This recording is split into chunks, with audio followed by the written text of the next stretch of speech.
প্রথমত আমাদের ডাকসু ইলেকশন থেকে শুরু করি কথাগুলো। ডাকসু ইলেকশনের সময় আমাদের যারা বিভিন্ন প্যানেলের বিভিন্ন স্বতন্ত্র প্রার্থী থেকে শুরু করে সবার মুখে মুখে একটাই কথা ছিল যে ক্যাম্পাসটাকে তারা নিরাপদ করতে চায়। এখন নিরাপদ ক্যাম্পাস বলতে কাদের থেকে নিরাপদ ক্যাম্পাস সেটাকে দেখতে হবে। এখানে পুরো ক্যাম্পাসটা এতদিন ধরে একদম খুব রক্ষিত ছিল এটাও বলবো না, আবার খুব একটা বিষয় একদম অবহেলিত ছিল এটাও বলবো না। কিন্তু আমাদের যারা নারী শিক্ষার্থী তাদের আসলে নিরাপত্তার খুব একটা এখানে অব্যবস্থাপনার কারণে একটা নিরাপত্তার সংকট এখানে আছে। রিকশাওয়ালা থেকে শুরু করে মাদকসেবী থেকে শুরু করে ভবঘুরে থেকে শুরু করে আপনার আপনার বিভিন্ন মানুষ আছে এখানে যারা এখানে দিনে এনে দিনে খায়, এরকম অনেক অনেক মানুষ যাদের দ্বারা প্রতিনিয়ত বিভিন্ন স্টুডেন্ট, ইভেন মেল স্টুডেন্ট পর্যন্ত এখানে হয়রানির শিকার হয়। শুধুমাত্র গতকালই আপনার দুজন স্টুডেন্ট তারা শিক্ষার্থী সংসদে পোস্ট করে জানিয়েছেন তারা হ্যারাসমেন্টের শিকার হয়েছেন।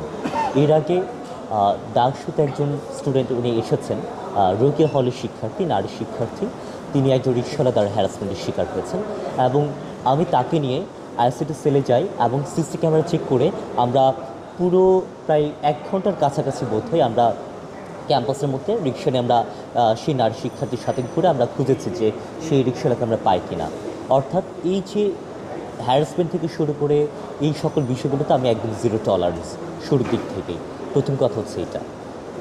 তো আমাদের আসলে একটা লিমিটেশন কিন্তু আছে আমাদের বিশ্ববিদ্যালয়ের। এটা শুধুমাত্র আমাদের বিশ্ববিদ্যালয় না, বিভিন্ন বিশ্ববিদ্যালয় আসলে বাজেট থেকে শুরু করে অনেক বিভিন্ন রকমের কিন্তু লিমিটেশন এখানে আছে, যার কারণে এখানে যে নিরাপত্তা 40,000 শিক্ষার্থীর জন্য প্রচুর বডিতে কাজ করছে মাত্র 37 জন।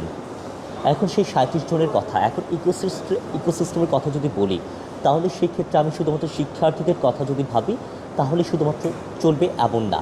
আমাকে সবার কথা ভাবতে হবে, সবার কথা আমাকে শুনতে হবে। সেই জায়গা থেকে আমি সবার কথা ভেবে কিন্তু কাজটা করছি। এখন এক এক করে আমি কিন্তু কথাগুলোতে আসছি।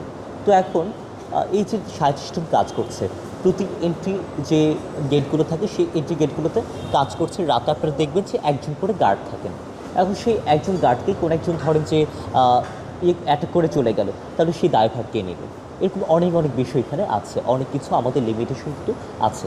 আমরা চেষ্টা করছি এই সংকটগুলো কাটিয়ে ওঠার, এবং বিশ্ববিদ্যালয় প্রশাসন আমাদেরকে আশ্বস্ত করেছেন যে সেগুলো মোকাবেলা করার জন্য এবং এই যে সংকটগুলো আছে সেগুলো কাটিয়ে ওঠার জন্য তারা বদ্ধপরিকর, এবং সেগুলো নিয়ে তারা কাজ করছেন। এবং স্টেট ম্যানেজারের সাথে আমার গতকাল কথা হয়েছে, আমরা সেগুলো নিয়ে কাজ করছি।